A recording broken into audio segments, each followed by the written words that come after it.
Are you ready? Yep. We'll call the hearing to order. I'll start out on introductions here. I'm Orville Knott. I represent the Soil and Water Districts on the Policy Committee, and I'm a Redwood County. I'm Don Jensen, Pennington County Commissioner. Ron Weiss, Red Lake County Commissioner.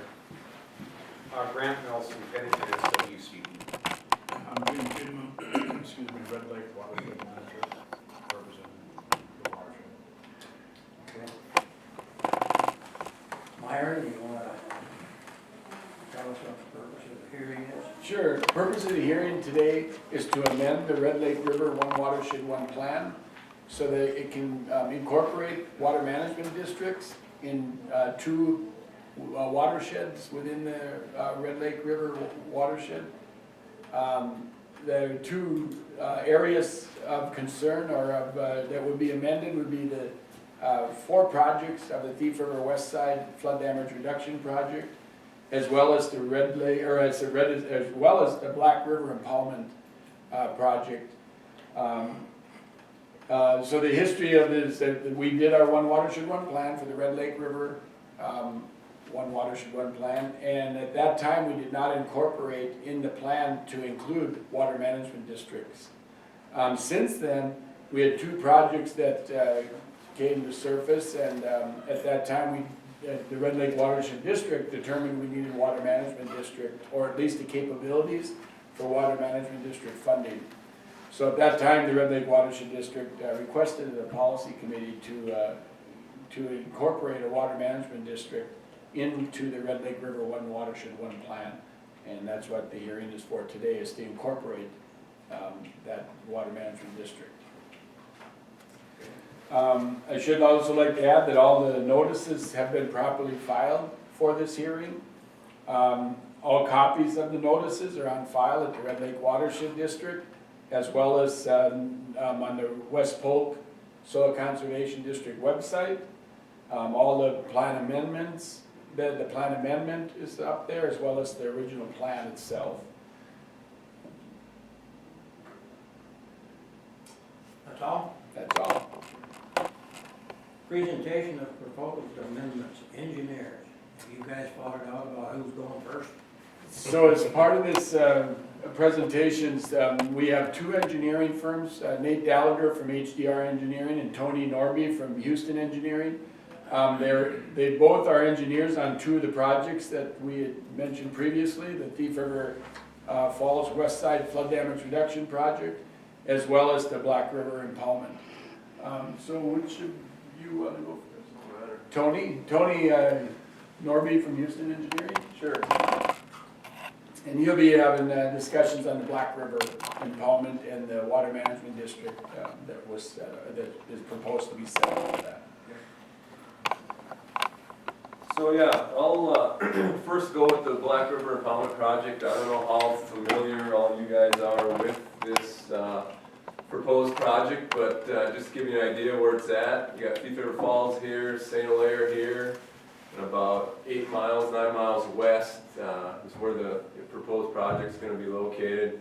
We got the impoundment is outlined here in red, outlet ditch here to the Black River, and then all these yellow lines shown on the map are actually the diversion ditches for the project. And then the outline, the black here, is the actual drainage area for the project. So there again, what we're here to kind of talk about today is more for actually the yellow diversion ditches and to set up kind of a future maintenance ability to assess taxes or assess for dollars for future maintenance of the project. Right now, the project is being proposed to be paid for outside of the water management district, but just more or less looking for future maintenance costs and things like that for what would be assessed to the water management district. So how this project, I'll give a quick background how this project kind of come about. There was a distributed detention strategy that was done for Red Lake Watershed District, and actually all districts within the Red River Basin on the Minnesota side to try to reach a goal of 20% reduction on peak flows and volume within on the Red River itself. So as part of that study, then we actually went up on the landscape of each of those watershed districts and actually kind of looked at different locations where good topography would be, but then also kind of the best bang for the buck for storage relative to where the Red River in the north is located. So there were studies done. Red Lakes showed that the Black River watershed was actually one of the areas to maybe go look at potential storage. So the district did do that. There was 4 kind of alternative preliminary sites looked at that they identified. The selected alternative, kind of the reason for that, there was willing landowner cooperation, but then also the storage capabilities of that site.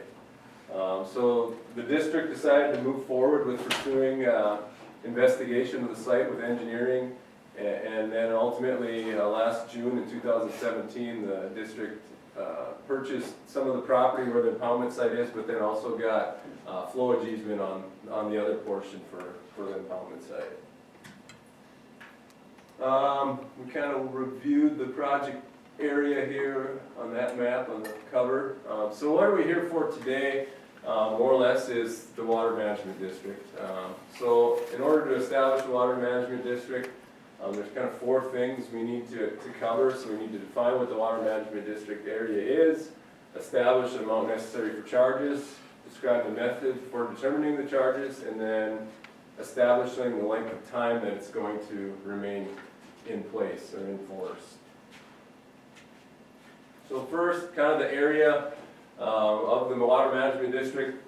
As you can see here, we do not have the impoundment site or the outlet ditch included.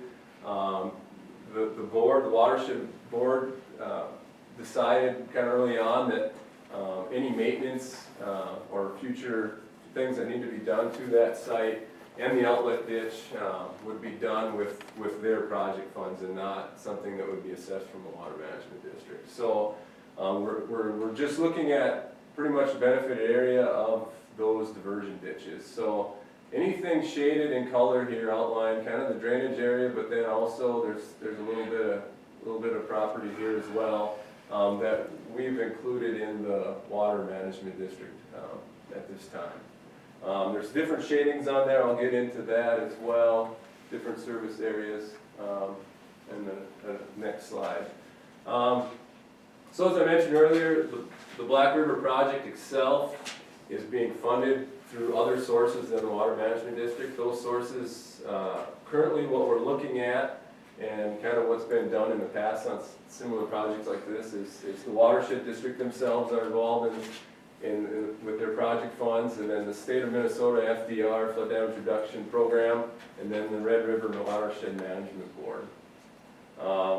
So the Red Lake Watershed District is proposing water management district charges for long-term operation maintenance of only the diversion ditches, and the Red Lake Watershed District is anticipating then a maximum annual operation maintenance cost not to exceed $75,000.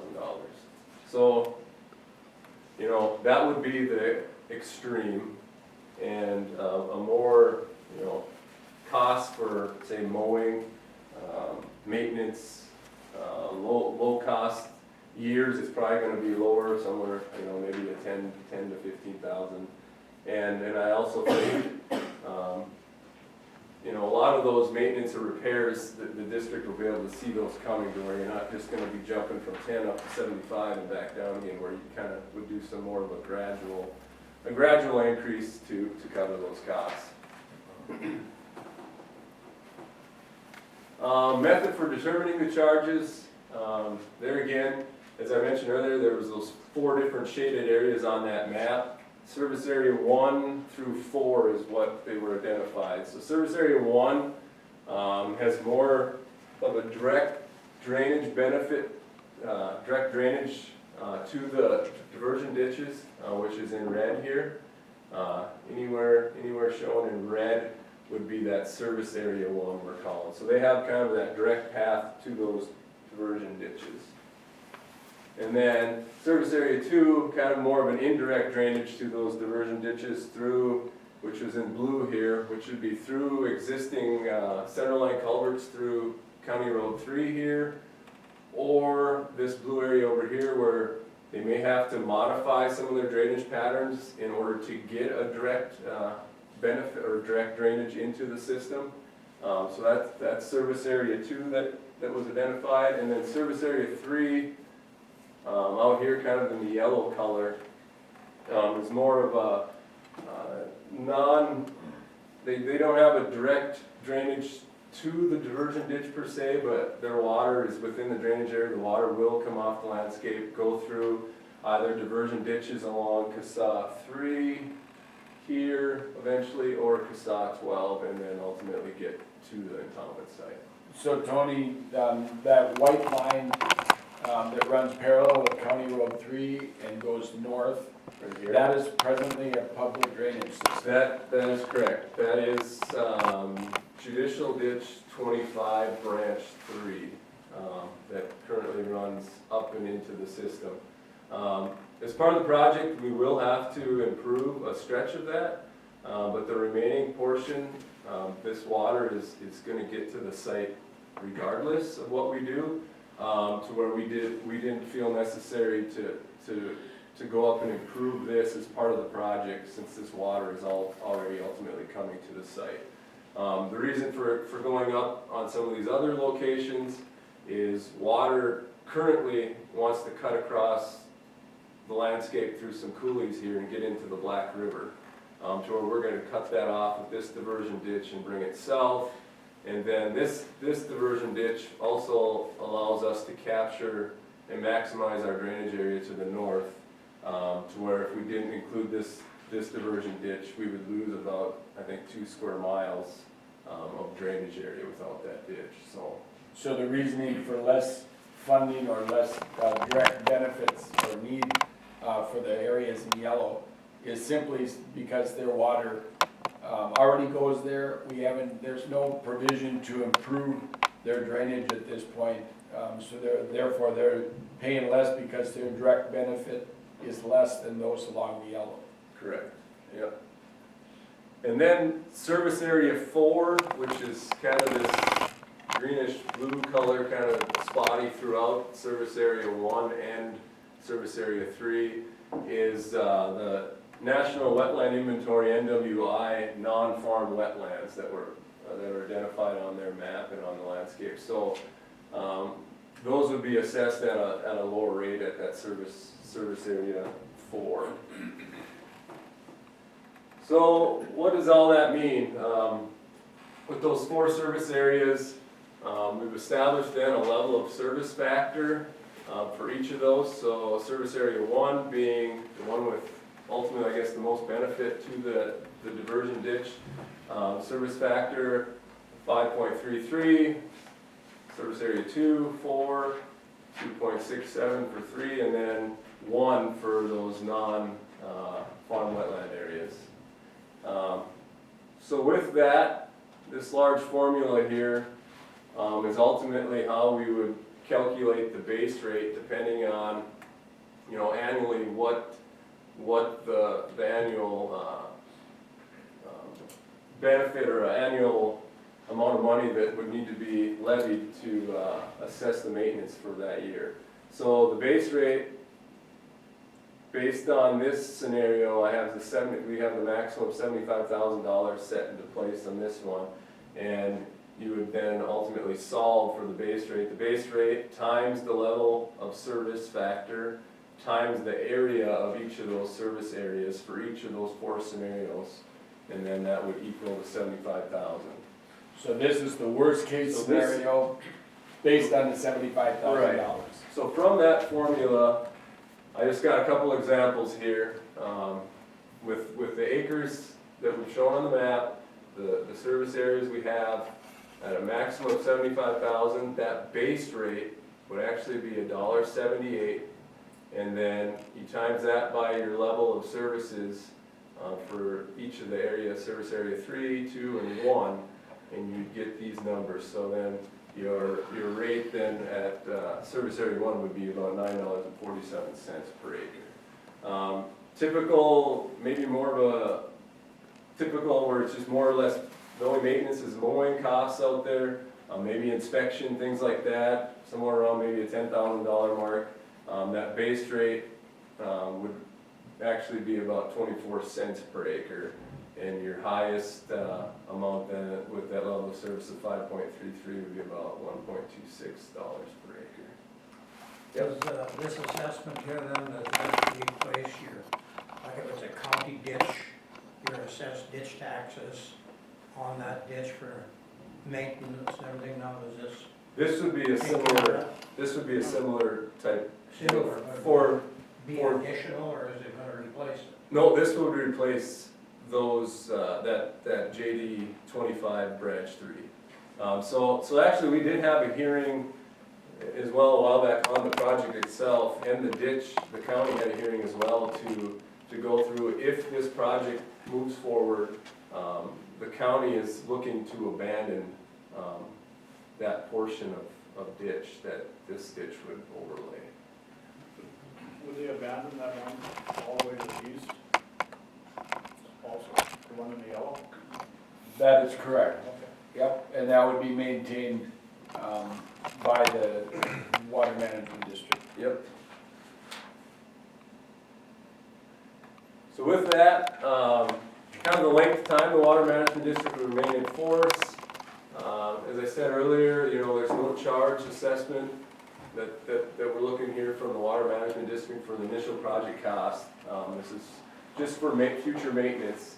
But this water management district would perpetually be in place for life of this amended plan and any subsequent revisions unless dissolved by plan amendment or revision. With that, that's all I have, unless there's some questions or discussion folks want. Any other questions for Tony? If not, thank you, Tony. I guess Nate, you're up to that.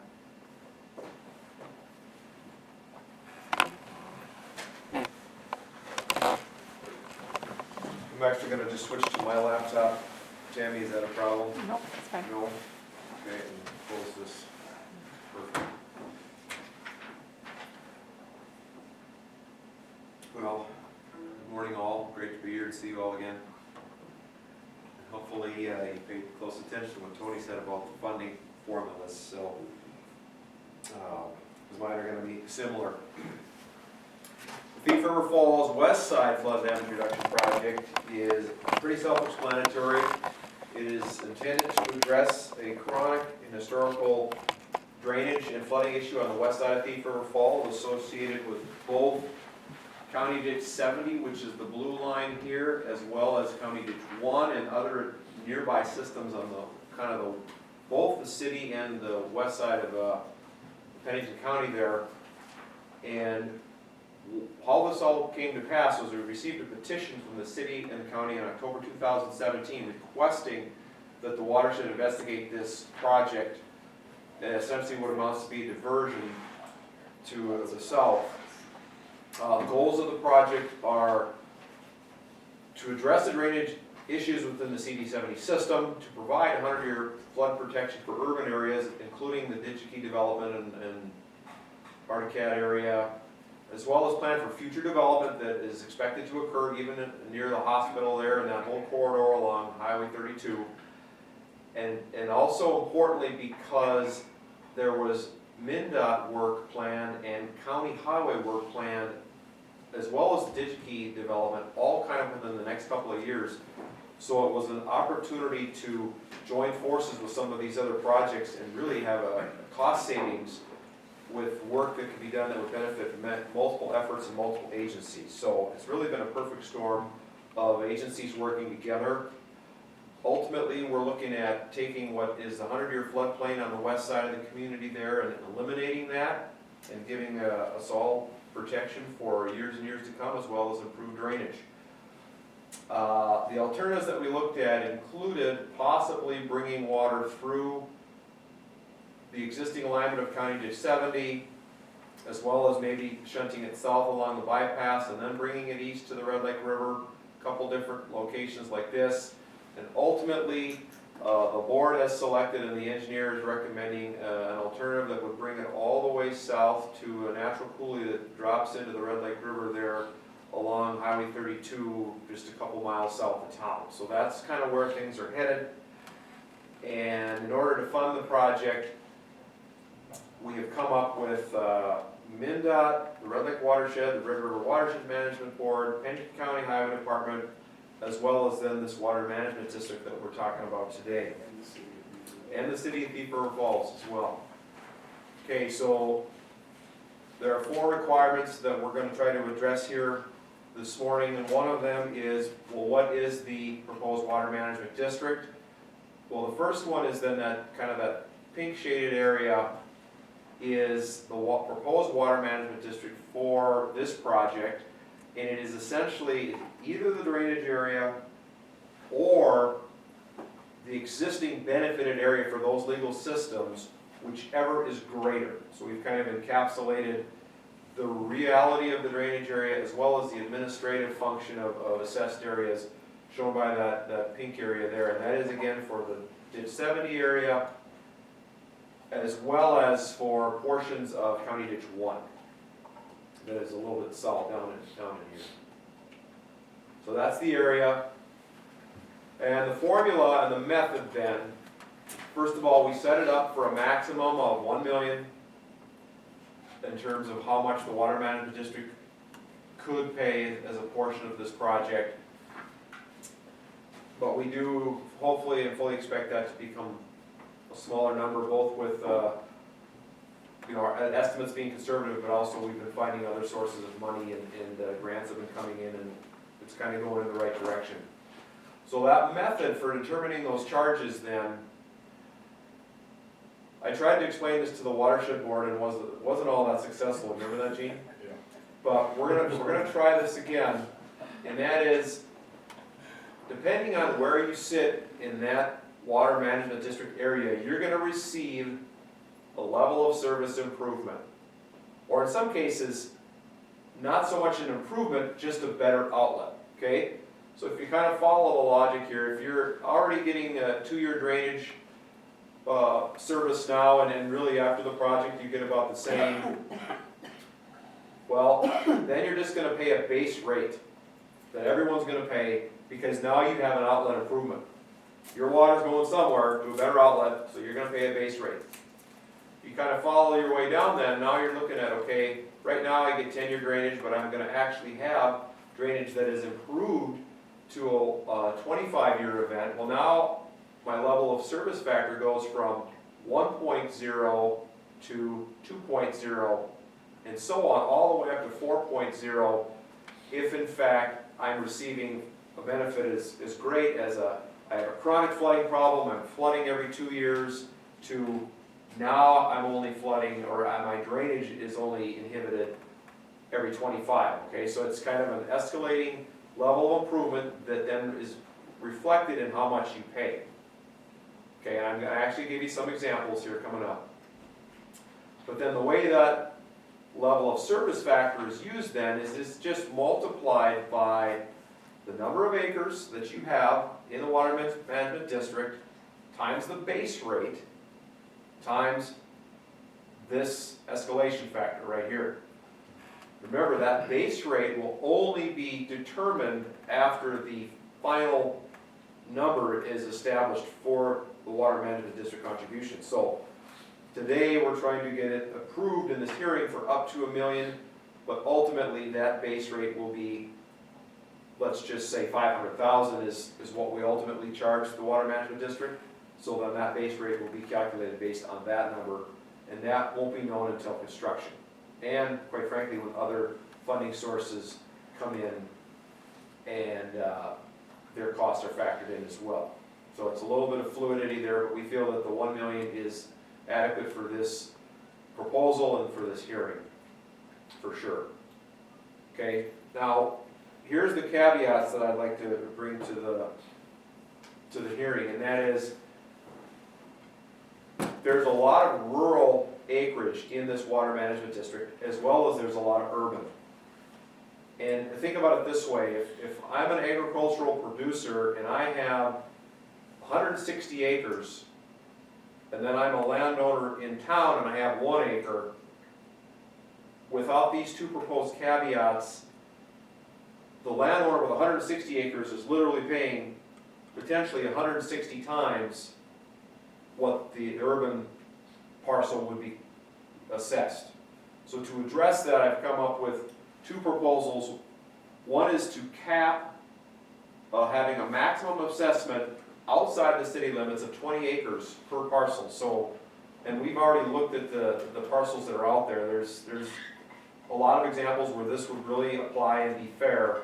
And this is about fair and equity, such that if I own 160 acres of farmland, I'm only going to be assessed for that 20 as that parcel sits within the county records. Okay, so if I have a larger parcel, let's say I have a 300 some acre parcel, in some cases that exists outside the city limits, the assessment will still be just on those 20 acres. That's what you pay, because it just addresses probably where a lot of the water is generated, which is in the urban areas, which is the second bullet, which is all parcels within the city limits are given a 2.0 level of service factor to address their impervious surfaces and the kind of the proportionate additional volume that they contribute, recognizing that most parcels within the city are very, very small. Okay? So this is about fairness and equity, and I'm going to give you a couple examples of how this would actually look. I have a question. How is that, so you don't have to use viewers or anything then? You just set this and that's it? So when did that get replaced? That, okay, you're getting confused between Minnesota statute 103E drainage law Yeah, right. versus 103D. 103D provision under water management districts allows you to set up through a hearing process an equitable form of payment. Okay, so I'm going to give you, I'll probably just maybe look at a couple of these examples, but you go from the example 1, which is kind of a scenario, hypothetical scenario, and then over here then, example 1 bond is what would that person pay? What would they actually look at paying on an assessment coming on their county tax records? So in this case, we've got a level of service factor of 1. Basically, these people's drainage was not necessarily improved, but they're paying for an outlet. And they have a 1 acre parcel, so the charge is $81.65. Okay, they could write a check for that and be done. That would be their tax assessed by the Water Management District. However, over 20 years at 5%, that ends up being about a little over $6 would be added to their taxes every year for 20 years. Okay, that's how that would work. Now let's just jump down to then kind of a farmland example where, boy, the drainage was really improved to a 3.0, so you still have the base rate, and then they actually have a quarter, so it's 160 acres, but they're only assessed for 20. Okay? Well, they still get a pretty large tax bill here. They still get about a $5,000 assessment. And over 20 years, what ends up happening is, and this number is based on their whole parcel, so their taxation then is $2.46 per acre for the whole quarter. Okay, so some of this stuff gets to be a little tricky to follow. My point is, with the 2 proposed caveats, it puts a little more burden on the urban parcel owners because they contribute more water on a square foot basis because they have more impervious surface. And it takes some of the burden off the agricultural producer because, quite frankly, I mean, $2.46, that's affordable, that's reasonable per acre, per year, but you could start charging them $30, $40 per acre per year, and now you're affecting their ability to farm that land. Without the cap. Right, that's undue taxation, and I presented this to the board, and they didn't quote-unquote approve it, because they really weren't in that position to do that, but for this hearing, I'm just trying to be abundantly clear that I would propose that these 2 caveats be written into the record and carried forward for final approval, then I would sure entertain questions. So that's what I have. I just have one question. On a water management district, when you change districts, and even if there's no construction, are they responsible for making sure there's buffers put in alongside that ditch? So the new ditches as part of the Black River Impoundment project that they're proposing would not be constructed under ditch law 103E from my understanding, so there would be no buffer requirement on them. However, the watershed, I don't know if you guys have taken a position of requiring a buffer on them anyways or not when you build them, That is correct, and in this case, the watershed district has elected to move forward with the establishment of buffer. It also reduces the maintenance in the future, along with sidewater inlet pipes, which can be paid for by other types of funding. So keeping in mind that the watershed district's plan is that the entire cost of the project is paid for by outside funding. And that the future maintenance, and when you mention mowing, that's really more for weed management. So when we out, they've been referencing mowing up here, and that's really for weed management that we do once a year to keep the thistle and the stuff down, and cattail management, so. But in this particular case, a buffer will be installed along all the legal, or all the laterals, diversion ditches that are being constructed. One other comment for the record is simply, this proposed funding formula is for the project initiation. Long-term future maintenance, if the district were to decide to assess the water management district for maintenance of the Thief River Falls West Side project, it would be assessed evenly across the entire acreage. There's no attempt to try and differentiate between acres at that point. It would just be like a $1 charge or whatever it is across all 14 square miles. And Are you able to use flood damage reduction money in their storage component? we have access to both state of Minnesota and Red Board flood damage reduction money to the tune of $2.5 million. Any other questions for Nate? If not, thank you, Nate.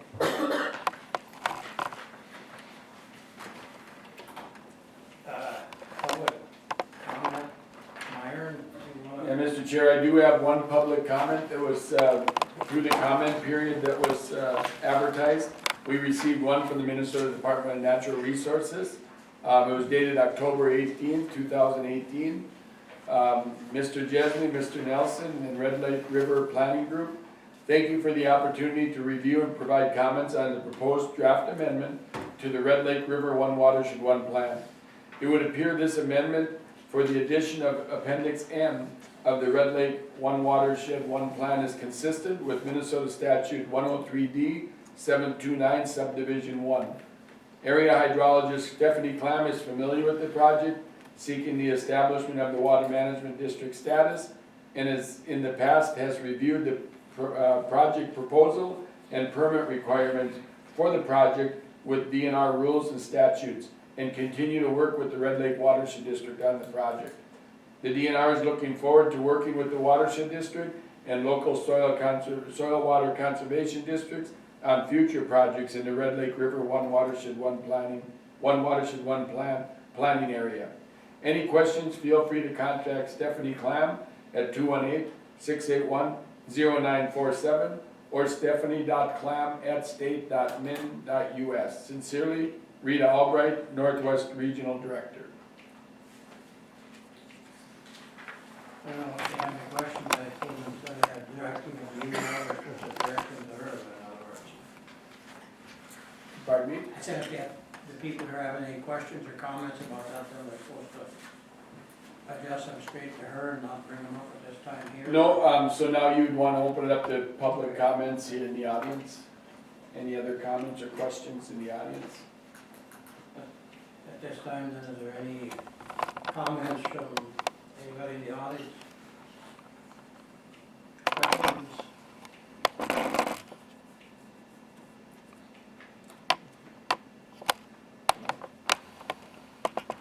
then I guess we're going to conclude our hearing then.